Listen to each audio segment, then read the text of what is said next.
Welcome to the Graduate Job Podcast, your home for weekly information and inspiration to help you get the graduate job of your dreams. Welcome to the Graduate Job Podcast with your host, James Curran. The Graduate Job Podcast is your weekly home for all things related to helping you on your journey to finding that amazing job.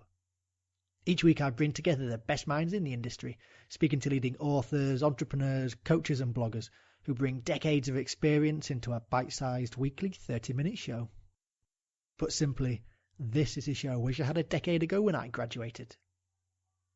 For episode 50 of the Graduate Job Podcast, I'm joined by Hannah Salton, Graduate Recruitment Manager at international law firm Allen and Overy. In this half hour, we explore the different options available to graduates at Allen and Overy, from their sought-after training contracts to their vacation schemes and open days. We delve into the application process for the training contracts, the different methods of entry, what they look for from candidates, and how to ensure you stand out throughout the application process. We also explore the vacation schemes in detail and look at whether this is really the easy way in for a career in law. You might be surprised at some of the answers. If you've ever thought about a legal career, then this is definitely the episode for you. Now, even if working for a law firm has never crossed your mind, keep listening to understand why over half of the graduates that Allen and Overy take on didn't study law at university. As always, all links to everything we discuss and a full transcript are available in the show notes at graduatejobpodcast.com/Allen and Overy. Right, let's not mess about and jump straight into my chat with Hannah from A&O. I'm very pleased today to welcome Hannah Salton to the show. Hannah is a Graduate Recruitment Manager at international law firm Allen and Overy. Hannah, a very warm welcome to the Graduate Job Podcast. Hi there, thank you very much. Pleased to be here. And today we're going to explore what it takes to get a training contract at Allen and Overy. But before we do, Hannah, would you like to tell us a little bit more about the firm and your role as a Graduate Recruitment Manager? Sure. Well, I've been at the firm for almost 2 years. I look after all of our graduate recruitment, so all of our training contract and vacation scheme recruitment in the UK. We hire around 90 trainees a year into our London offices, but we do recruit other trainees internationally as well. And today we're going to go into detail to explore the different graduate options at Allen and Overy and how you can go about getting into a training contract with them. And we'll also go into detail of what the application process looks like and how you can stand out in your application. So starting at the beginning, Hannah, with your training contracts, what does a training contract at A&O entail? So in terms of the structure of a training contract, it lasts 2 years. It's made up of 4 6-month seats, so you'll rotate around the business. As part of that, we do offer the opportunity for international or client secondments, which trainees typically do in their final seat. Oh, cool. And will you be based in London, or do you have options to work around the UK? So we do recruit internationally. I look after graduate recruitment in the UK, which is just into our London office. But we do have a lot of opportunity for international secondment.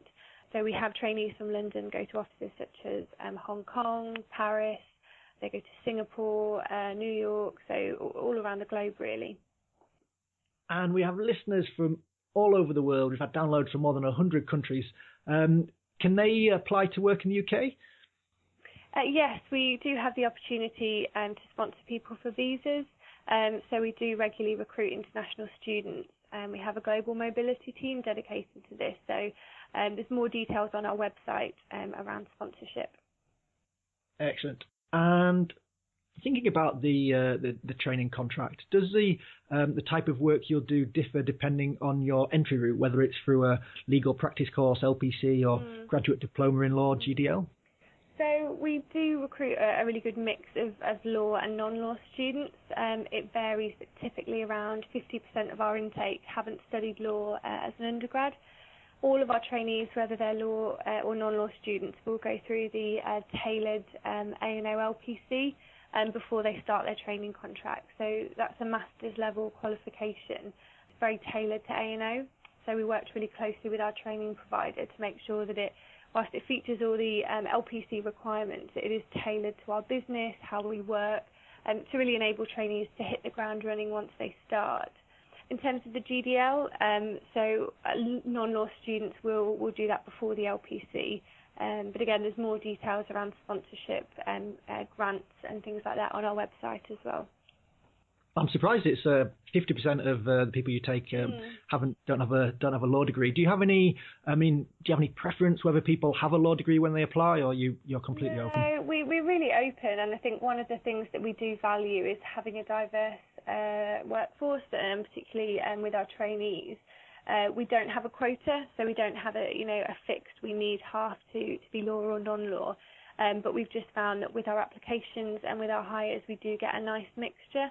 And we haven't found that there's been any difference in who succeeds better once they get here, whether you've studied law or non-law. Oh, brilliant. And going back to the training contract, what sort of, once people join the scheme, what sort of training can they expect over the 2-year course? Well, there's a lot of training. I'd say it goes on before, during and after the training contract, really. Everyone gets paired with a buddy before they join, so that's kind of informal support from a current trainee. And every person that joins as a trainee will get a formal trainer to sit within their seat, who they'll share an office with and work very closely with on their seat. There's also quite a lot of support internally, so we have a mentoring network. We also have a dedicated HR team specifically for trainees, so there's quite a lot of work that gets put in terms of making sure that we get people in the seats that they want and supporting people right through, so that at the end of their training contract, that's supporting them with qualification. And how would you describe the working culture at A&O? What would it be like as a trainee? Is it going to be nice and glamorous like the TV show Suits, or are you going to be working long hours? I think culture is always one of those things that's very hard to articulate unless you've actually lived it. And I do get some feedback from students that a lot of law firms describe themselves in a very similar way. So my biggest piece of advice in terms of finding out what the culture is like is to try and meet us, to come on one of our open days, to do a vacation scheme with us, chat to us at a careers fair, because I do think that our culture is one of the things that makes us really special, and we always get people say, you say it on your website, but I didn't really understand what it was like until I'd actually lived and breathed it. So, it is very collaborative. It's a high performance culture, so people do work hard and standards are high, but the support is there. It's about getting the work done. It's not about who gets the credit for it. So I do think it's one of the things that sets us apart, but I recognise that that's said quite widely, so I would just encourage people to come along and meet us and experience it firsthand. That's great advice, and we're going to touch upon later in the show about the open days you mentioned and also the vacation schemes. Great. So one final question on the training contract. What can listeners expect would be there once they've finished the training contract? What sort of roles would they be doing in the business? So after the training contract, we find that trainees go into a really wide range of different areas, really. Obviously, when you qualify, you become an associate, and we work closely with you to try and get you to qualify in the part of the business that works best for you. I think in recent years, there's definitely been a more broader, there's been a lot more widely spread different career paths. So some people that join us, they will want to go to the typical associate, senior associate, partner route. And we have other people that want to stay with us for a few years and then work in-house or work more flexibly. So A&O has a couple of different initiatives internally, such as PeerPoint, that really allow experienced, strong lawyers to work more flexibly, so to work on client projects. So I'd say there's really not a typical career path, actually, and that's probably one of the big shifts, I think, in the industry, that people do often have a lot more varied and broad ambitions after the training contract. Excellent, and I'm sure we've whet the appetite of the listeners now, so let's move on to the application process. When do applications open for the next scheme, and how far into the future are you recruiting? So we open for applications this year on the 1st of October. So we're open 1st of October until the 31st of December.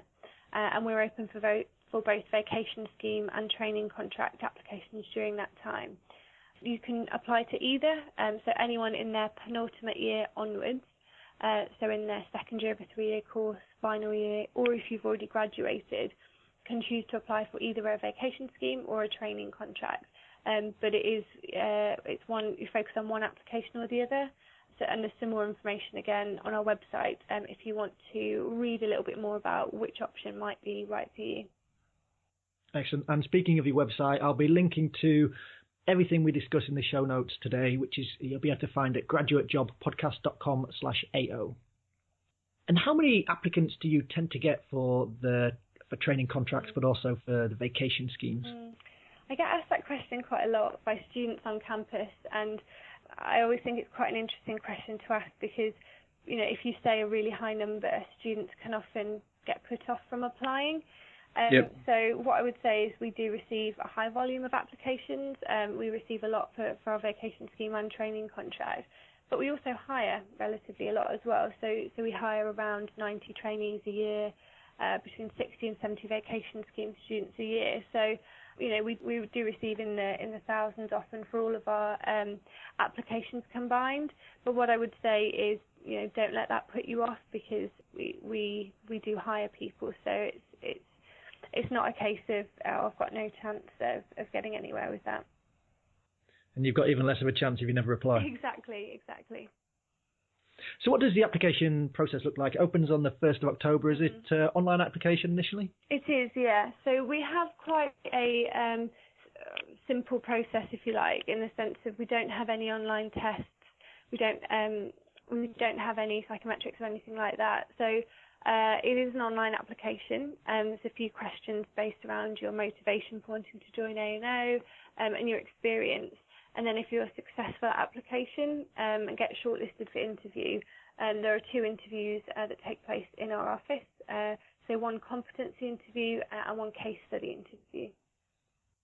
Okay, and do you do the psychometric testing at the assessment centre, or do you just don't do it at all? We don't at the moment. We don't do any of that. Oh, okay. And I imagine you have, like we talked about, loads of people applying. What differentiates on the online application stage the people who get through from the people who don't get through? I would say that our online application is the single most competitive part of our process.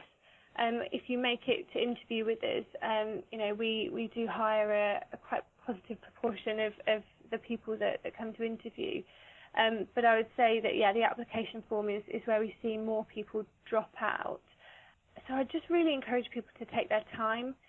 Often students say to me, it's a numbers game, I'm going to complete 10 applications in one day. But I really, really would encourage people to, focus on quality over quantity. We do spend a lot of time looking at your application form and reading it in detail. So it really is important that as you're really happy with it and that you've invested as much and got across as much as you can on there. I think there's a few basic things which sound really obvious, but you'd be surprised at how many people have typos or haven't got their spelling and grammar as good as it could be. But I think just really thinking about what question we're asking as well on the application form, not tailoring it to what you think we might be asking, but really reading the question. Using the full word count as well. We see some students rushing and only using half their word count, and it's very hard to get across the depth that we look for if you're not using the full word count.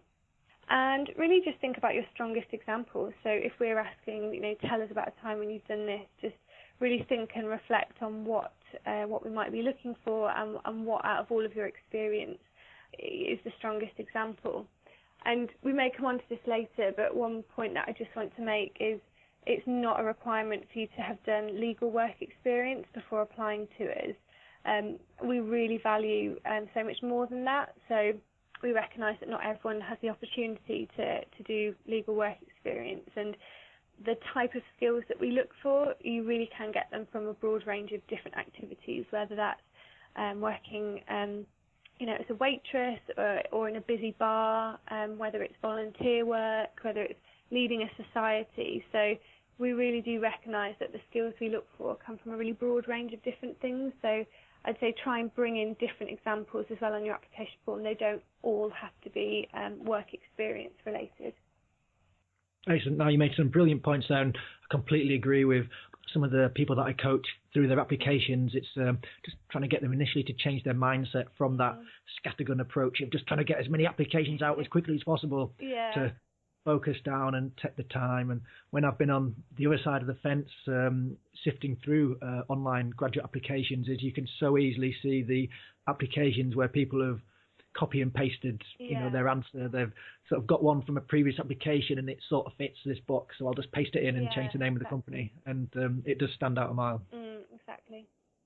We had a question actually online from a listener, Sanj in Harrogate on Twitter, who asked about the work experience and said, what are you looking for apart from straight A's and a first class degree? I mean, does the place you went to university, is that as important as the grade you got?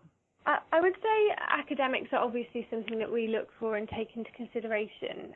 Our minimum entry requirements are A, B and a 2-1, so it's absolutely not the case that you need all straight A's and a first to come and work for us. Academics are important, but they're only one part of an application form, and we look at the whole form, academics as well as any work experience or experience that you talk about in your competency answers. University, I would say, is less important than what your academics actually are. We obviously have certain universities that we visit, but we don't have a preferred list of universities. We really do hire from a broad range of different universities, and that's really important to us actually, because the talent is spread around, so we need to make sure that we're recruiting from a range of different universities. We had another question via Twitter from Andy, who asked about what your opinions were on gap years. So gap years after university, whether they were encouraged or you just preferred people to maybe continue the academic track. Yeah. I think I can certainly give you my opinion on that, but more from a personal perspective. I think that gap years are an amazing opportunity and should be taken advantage of. If an opportunity presents. I think what's really important is how you articulate that gap year to employers. So are there examples from your gap year that you can talk about if you're in an interview situation? So if you're doing volunteer work, did you work as part of a team? Did you develop your communication skills? If you were working in a bar in Australia, did you deal with high pressure situations? Were there difficult clients?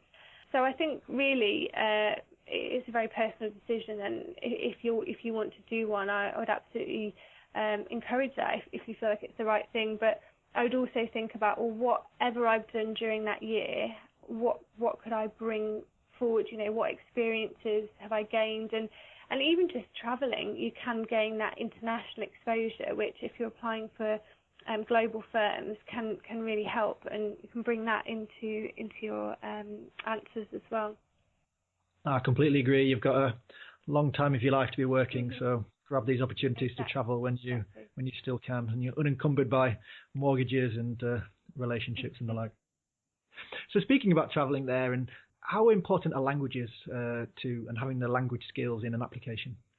I think language skills are always valuable. It shows a commitment to something. It shows that you've taken initiative, either done a class or studied abroad or something like that. There's always the chance that it might come in useful directly if you are working in a team that has employees based there, if you're talking to a client who's based there. So I would say that they're very valuable, but I would say that they're not essential. I wouldn't want anyone who's not studied any languages to think that they're at necessarily a disadvantage, because language skills are a very useful skill, but there are lots of other things that we value as well. Yep. So you mentioned the 2 interviews at the assessment centre. So one competency-based. Does that the one involving the presentation? So the competency-based interview is up to an hour, one-to-one interview, exploring things such as your application form, your motivation for wanting to join, etc. The case study interview is one where you will have some time to prep on your own before. So you'll have some time to read a case study, do some analysis, plan, evaluate what you think, what you take from it. And then after your individual preparation, you'll then have the interview, and that will be a bit of a mixture. So there'll be a short presentation element, and then there'll be discussion around it, Q&A, and probing into your findings in a bit more detail. What separates the all right candidates from the exceptional candidates in these two interviews? I think there's not one singular thing. There's not one thing that we always look out for and that brings, all of our trainees together and means that they've all got one in particular quality. I think that more and more employers are looking for resilience, so the ability to bounce back quickly, to learn from mistakes, and to really just, keep going when the going gets tough. Commercial awareness is obviously always going to be important, and I think with commercial awareness, it's not a case of reading the Financial Times all the way through and reciting it back. Commercial awareness is much more around having opinions and having a broad insight into the industry. It's not learning facts and figures. It's about being genuinely interested, having an opinion, and having that broad understanding of the marketplace in which we operate. And are there any final stages after the assessment centre, or is it then through to the offer? No final stages. So after the 2 interviews in the office, you'll get told whether or not we're progressing you to offer. Excellent.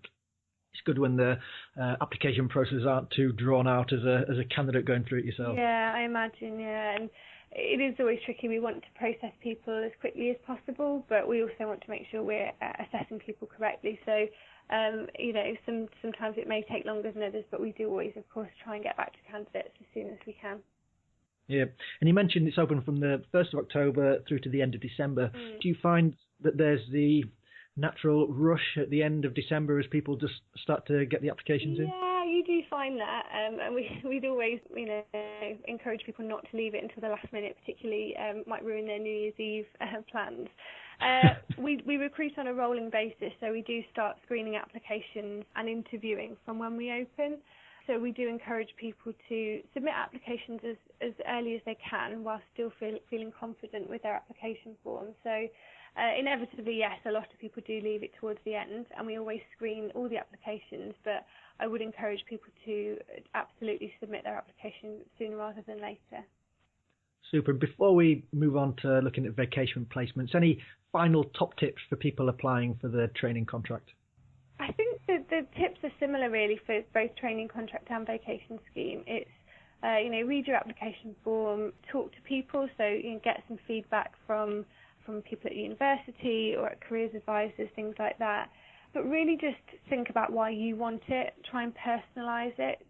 If we're asking why you're interested in working at A&O, we don't necessarily want a textbook answer. We want to genuinely hear why you're interested and what your personal motivations are. So really do try and tailor it to you. Excellent. And as part of that personalisation process would naturally come if you've gone through the vacation scheme. So thinking about the vacation placements, what do they involve and when do they take place? So we run 3 a year. So we run one in winter, one in spring, and one in summer. And we hire between 60 and 70 in total onto all of our vacation schemes. And it's really just an opportunity to get to know our business more. So in terms of what they entail, there's lots of different things. You'll sit in a seat throughout your duration. So you'll sit with a trainer. We try and get you involved in as much as we can, as much exposure to what really life is like at A&O. And it's a two-way process. If you get on our vacation scheme, you will be assessed for a training contract. But it's also about finding out if A&O is right for you, if you like our business, if you like the work that we do. And it's a lot of fun as well. So we organise networking, we organise socials, and really just try and give you as much exposure to our business as we can. And who are the vacation placements open to? They're open to anyone in their penultimate year onwards. So if you're in your second year of a 3-year course or a final year or have already graduated, you can apply to any of our VAC schemes. And that's a change that we made last year, actually, and it's one that I'm really pleased about because I think it offers students a bit more flexibility. We've spread our vacation schemes out so that we do offer one in spring now, and there's no restriction. So if you've already graduated, you can apply to any one of our 3 schemes. And the selection process for the vacation placements, is that exactly the same as for the training contract? It is, yeah. So it is an application form and 2 interviews in the office. We might ask slightly different questions in your interview or be expecting slightly different things. But in terms of the structure and the process, it is the same for a vacation scheme or a training contract. So if I did a vacation placement and really stood out, is there the route for an automatic offer or Yeah. to get a training contract? There is. So everyone that's on our vacation scheme will get assessed for a training contract, and you'll find out at the end of the scheme if you get an offer. We do find that we have quite a good conversion rate, so people do generally tend to do well. But one point I would just make is students sometimes think that doing a vacation scheme is potentially a bit of an easier route into A&O. And my advice would be, I think vacation schemes are a great opportunity if you're not, if you still want to explore what commercial law is about, or still want to explore Allen and Overy. If you are in a situation where you've maybe already done work experience, or you've already experienced being in a commercial law firm, or you're really set that A&O is the right place for you, there's nothing to stop you applying directly for a training contract. And I think it's a bit of a myth actually from students that they assume that they won't get anywhere if they apply directly. But actually, numbers-wise, we do get more applications for our vacation scheme. So it's just both the options are there, and it's really just down to you as to which one you think is right for you. Okay. And for candidates, what's the best way for them to stand out whilst they're on a vacation scheme? I think one of the good things about doing a vacation scheme is just a kind of two-way opportunity. So it does give us the opportunity to assess you, but it also gives you the chance to assess us. And what we really look for is people that take that opportunity up. So they are proactive, they're engaged, they talk to people, they ask questions, and really just get as much from it. I think it's one of those things, it's a bit cliche, but you get out what you put in. And if you really do invest the time to get to know the people and the work, and just, take as many opportunities as you can, would be my advice. And it would be a lovely position to be in if you did that in your penultimate year and knew you had a training contract lined up for when you finished. That would be certainly take the pressure off in the final year. What other opportunities do you have for listeners to get involved and find out more about A&O? So we have a first-year programme called A&O First. We're making some exciting changes to it this year, actually, to make it a little bit more interactive. So there'll be more information coming about that. We're going to open for applications in the new year, so around January time.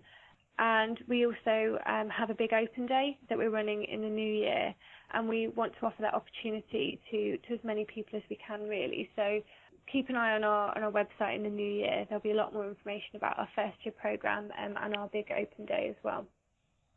Definitely, and it's highly recommended just to get in touch with the companies that you're interested in working for, and spend the time getting to know them and the people there, just to see if it is the right place for you, but also to give you a great thing to talk about when you get through to the interview and they say, exactly. Why do you want to work here? Exactly, and sometimes you can get that experience and exposure from a vacation scheme. Sometimes it's an open day.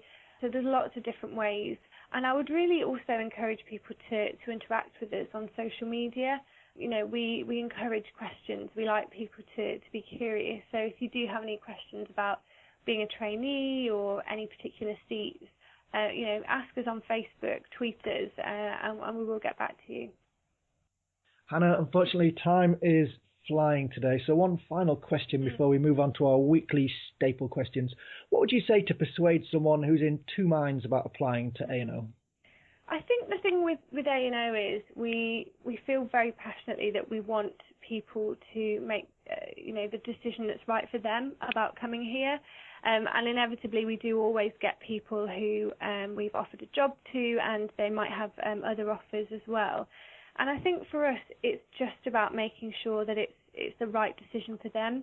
It doesn't do us any favours to push people into us or encourage them into something if it doesn't feel right.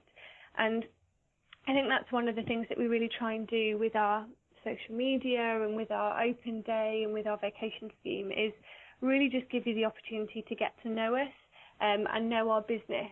So if anyone was on the fence about applying, I would say just do more research, come and talk to us, and find out genuinely if you do think that A&O is a place that's right for you. Excellent. And as I mentioned earlier, for everything we've discussed today and all the links to the A&O site and all the different schemes, check out the show notes at graduatejobpodcast.com/AO. So Hannah, moving on to our weekly staple questions, which one book would you recommend that our listeners read? That's a very tough question, and I read a lot of good books. I've read a couple recently by a motivational speaker called Steve Chandler. He's a coach, and he writes a lot about choices and motivation, and I find him fascinating. I think he talks a lot of sense, so it's not very legal specific, but I do think that Steve Chandler's got a lot of interesting things to say. Excellent. That's a new one for me, but I do like a good bit of motivation, so I will definitely check that one out. Is there any one particular one of his books that you'd point people to first? Oh, gosh. Not on the spot. I would say he's also got his audiobooks on YouTube, I believe, so you can have a look for him there. Super. I'll dig out some good ones and link to them in the show notes. Great. And finally then, Anna, what one tip can listeners implement today to help them on their job search? I think just I would just encourage people to keep going. I think that from talking to students, sometimes that it can be disheartening if you feel like you're not being successful or you get rejected throughout the process. I think that, as I mentioned earlier, resilience is really important and learning from experiences. So I'd say if you're really passionate and committed to a career in commercial law, my advice would just be to keep going, keep exploring options, keep seeking feedback, and just keep at it if you truly are passionate about something. That's great advice. Getting a job is definitely a journey. So, see it as many steps along the way. Exactly. Hannah, thank you so much for your time today. How can people find out more about A&O and the work that you do? I would encourage people to, first of all, visit our graduate website, aograduate.com. There is a lot of information there, hopefully that helps people learn about us as a business. But also our social media pages, so our Facebook page and our Twitter account. There's a lot more informal information, I'd say, there. So we sometimes share employee blogs, photos, and we really just try and open it up to give people more insight into what we're like as a firm. Hannah, thank you so much for your time and appearing on the Graduate Job Podcast today. You're very welcome. It was great to talk to you. Many thanks to Hannah Salton for her time today. I really enjoy speaking directly to the recruiters themselves, and I know from your feedback that you've been enjoying them too. Now, I hope whether you're a law graduate or not, today's episode has inspired you to apply to Allen and Overy. Now remember, 50% of graduates they take didn't come from a legal background at university. So whatever subject you studied, even if it's geography, don't let that put you off. And the point of applications takes me on to my thoughts to leave you with today. Now, often with some of the marquee high-profile firms such as Allen and Overy, students and graduates can be put off from applying because they assume that everybody else will and the chances of getting in are minuscule. Well, they certainly are minuscule if you never get around to applying. So set your sights high. Why not you? You have as good a chance as anyone, and probably better as you've got the wherewithal to be listening to my dulcet tones here today. If you need some inspiration, check out my interview with Jeff Thompson in episode 34, where we discuss fear in your job search and how it might be holding you back from some of the companies you want to apply for. Put the effort in, do the work, follow Hannah's tips, and you could find yourself at A&O before you know it. Now, on that positive note, I'll leave you with a final request from me. If this episode or any of the other 49 have been useful to you, you can thank me in one of two ways. One is to do my super quick and very easy survey at graduatejobpodcast.com/survey. And the other is to leave me a review on iTunes. Now, Apple put lots of weight to iTunes reviews, and it keeps me nice and high in the charts. So please fire up iTunes. I know it can be a bit of a dog to use. And leave me a review, and I'll love you forever. Now, one review to leave you with from iTunes from Ezerb in the UK, who has left a nice short and sweet review which simply says, "Love the show." Now, you can't say fairer than that. All that's left is to say, do join me next week when we have a bit of a recap of some of my favourite bits from the last 50 episodes. I hope you enjoyed today, but more importantly, I hope you use it and apply it. See you next week.